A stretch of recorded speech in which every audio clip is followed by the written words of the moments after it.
Assalamualaikum warahmatullahi wabarakatuh. Hai teman-teman yang ada di luar sana. Kali ini saya akan membagikan sebuah tips, yaitu bagaimana cara membersihkan tangki motor kita yang kotor ataupun yang berkarat.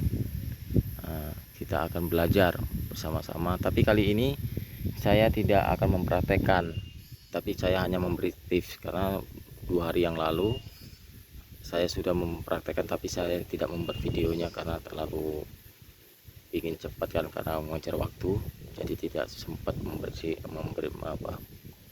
memberikan praktek videonya. Tapi saya akan memberi saran tipsnya, cara untuk membersihkannya, seperti mana tangki kita yang tangki minyak ini berkarat dalamnya ya kan, bagaimana caranya bersih seperti baru lagi. Caranya cuma satu, yaitu dengan cara kita dengan modal Rp5.000, yaitu membeli pixel. Dengan membeli pixel ini kita bisa membersihkan tangki kita ini yang berkarat. Caranya gimana? Caranya yaitu kita lepas dulu tangki kita lepas, kemudian kita buka semua lah, kita taruh di kita lepas dari kereta kita taruh ke bawah, kemudian kita tuangkan pixel tadi ke dalam tangki kita, sekitar ya separuh dari pixel yang kita beli lah. Kemudian kita goyang-goyang kanan kiri atas bawah sampai keliling, sampai air itu berwarna ke karat-karatan, kayak macam kotoran yang begitu lemak. Sampai itu kita keluarkan lagi. Setelah kita keluarkan, kemudian kita beri lagi pixel sampai 3 kali, kemudian kita bilas dengan air. Kita bilas dengan air sampai berbusa, sampai penuh itu kan, digerojokkan. Boleh perlu kita pakai selang itu kan, biar bersih di dalamnya itu, sampai dia itu bersih, benar-benar bersih. Nah, kemudian setelah kita bersihkan dengan air, kemudian kita keringkan. Keringkannya itu jangan kita biarkan, tapi kita keringkan dengan minyak bensin. Minyak bensin kita tuang dengan separuh secukupnya, supaya untuk bisa mengeringkan sampai 3 kali udah merasa kering, sampai benar-benar kering, tidak ada efek-efek di dalamnya itu air. Setelah itu kita jangan biarkan kering lagi, kita isi bensin dengan penuh full. Kita diamkan full. Kenapa? Kalau kita keringkan lagi maka dia akan berkarat, karena sifatnya ini tangki yang udah lama ini, kalau kita biarkan dia akan berkarat lagi. Jadi kita untuk mencegahnya kita fullkan dulu, jangan sampai separuh ya, tapi harus full dalam tangkinya ini isi bensin. Setelah itu maka bekarat tadi tidak akan muncul lagi.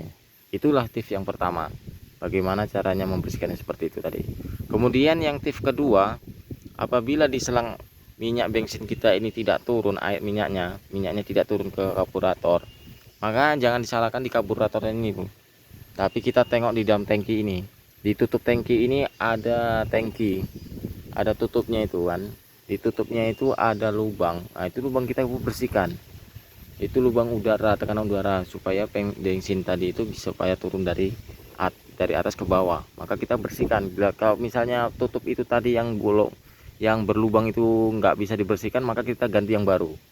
Maka bensin yang ada di atas tangki ini, di dalam tangki ini, maka dia akan turun ke bawah. Itu yang tips kedua. Yang ketiga, tips tentang karburator. Karburator ini kayak udah lama kereta, kayak macam kereta kita ini kan, ini kereta lama ini ya, kereta bapak, kalau bilang Supra bapak.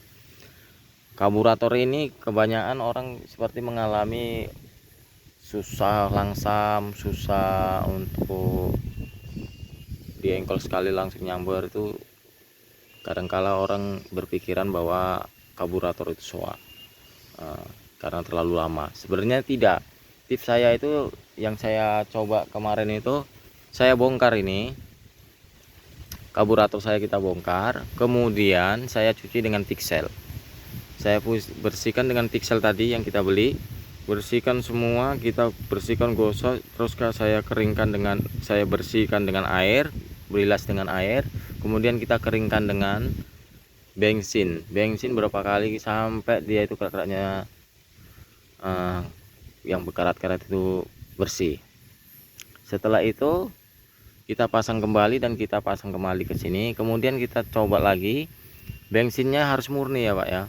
Ya teman-teman, bensin kita harus benar-benar tidak bercampur dengan air. Kemudian maka kita akan maka kita akan menikmati apa yang terjadi di dalam karburator tadi. Setelah itu, apabila nanti terjadi karburator itu kan sering bocor dari bawah selang ini, selang di bawah ini, maka jangan salahkan di pelampungnya. Itu kadangkala minyak kita itu bercampur dengan air. Ini pengalaman saya selama ini. Minyaknya bercampur dengan air, maka air dengan minyak itu kan tak menyatu, maka dia akan naik air itu tadi, maka minyak itu akan turun ke bawah, keluar. Nanti teman-teman perhatikanlah, kalau dia keluar dari selang ini, selang bawah ini, perhatikanlah itu minyaknya, pasti dia akan macam berair-air gitu. Ini pengalaman saya selama saya memakai kereta ini 5 tahun, 5 tahun lebih, hampir 10 tahun saya memakai kereta ini. Alhamdulillah sampai sekarang kereta ini tidak pernah rewel, kecuali semalam itulah yang terjadi kan, karena saya cuci dengan pixel, maka ini karbu kembali normal kembali. Itulah caranya teman-teman. Jadi tips saya cara membersihkan ini dengan pixel, langsung kita bilas dengan air, keringkan dengan bensin, kemudian kita pasang lagi. Dan apabila ada kebocoran dari bawah ini, nggak usah panik lagi, itu kemungkinan minyak kita bercampur dengan air, karena kebanyakan minyak ini banyak, kalau kita beli di eceran ini ada oknum-oknum yang kurang kerjaan lah. Karena aku berapa kali beli minyaknya itu semacam campur air, entah kayak mana tuh, nggak hidup dia. Jadi setelah saya buang, ganti minyak yang baru, maka normal kembali. Begitulah teman-teman tips saya. Kalau bermanfaat, boleh dicoba dan boleh dipraktekkan di rumah. Insya Allah pasti bisa seperti apa yang saya lakukan. Inilah pengalaman saya selama saya memakai kereta ini. Ya begitu saja teman-teman, semoga bermanfaat. Assalamualaikum warahmatullahi wabarakatuh.